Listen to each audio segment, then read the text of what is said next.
The 10 obligations of the empath. In order to manipulate you and control you, we rely on certain behaviors which cause you to act out of fear. Fear of injury, isolation, financial ruin, loss of your home, or loss of your children.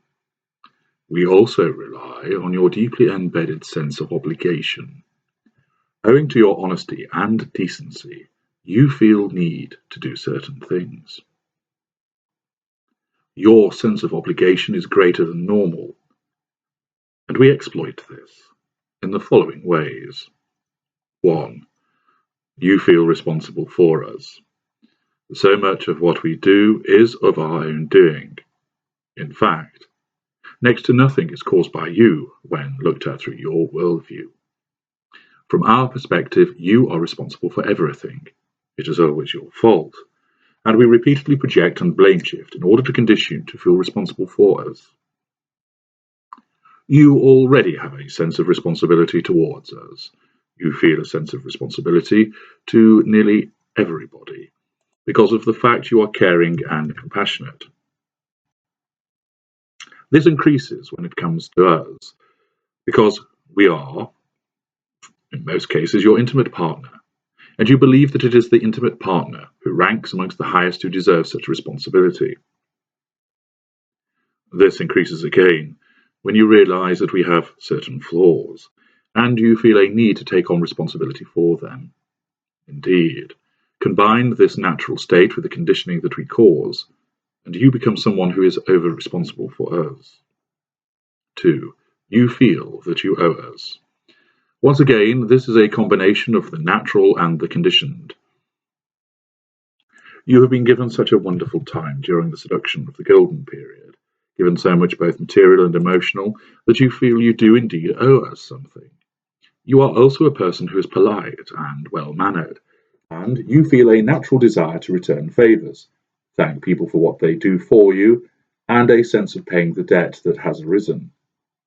We also believe you owe us for everything we gave you during the seduction, and accordingly you are obliged to repay us for the rest of the relationship.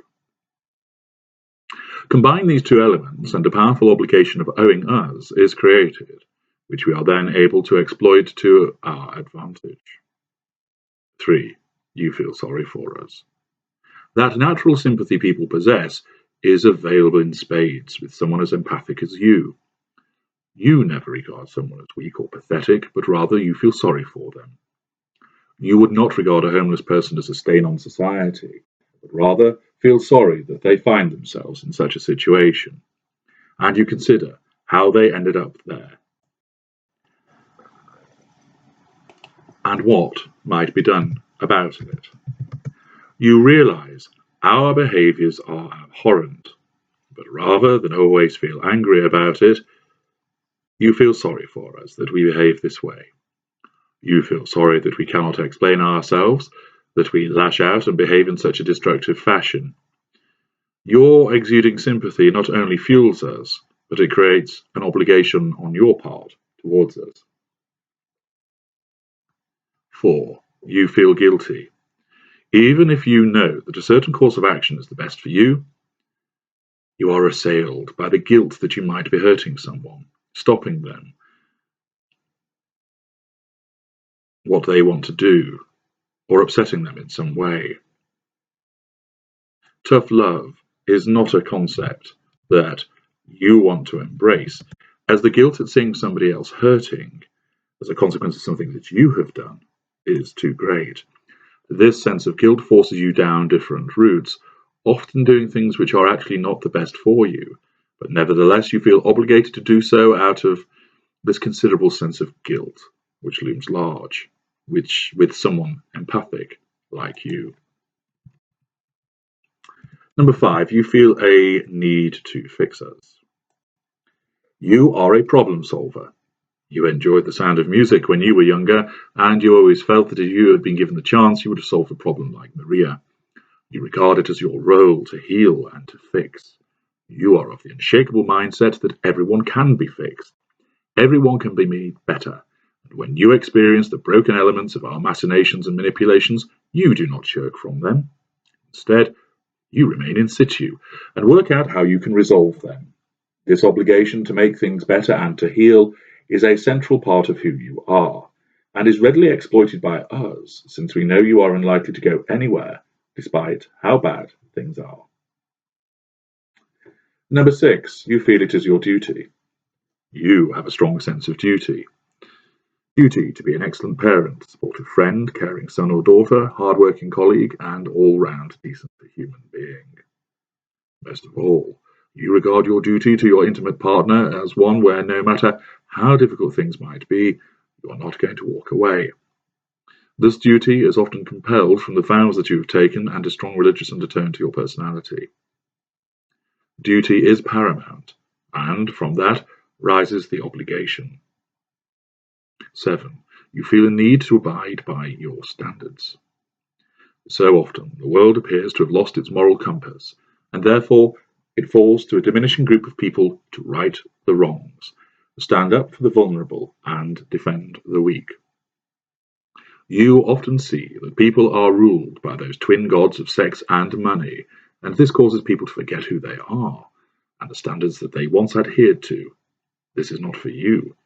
You do not do this to be lauded by others, but do so because you cannot lie straight in your bed at night if you do not uphold these standards for yourself and in your daily dealings. This translates into treating people with patience, understanding, compassion, and empathy, no matter how difficult it becomes.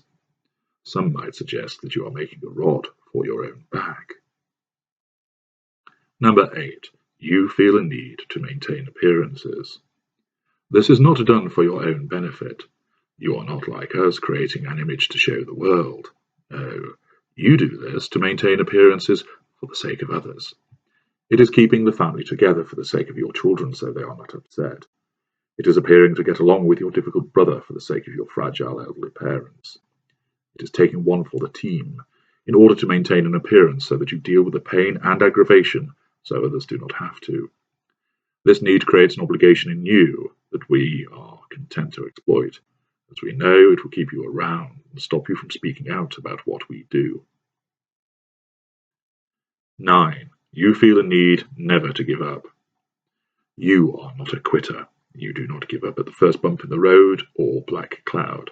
You keep going. You are tenacious. You are indefatigable, and you persevere.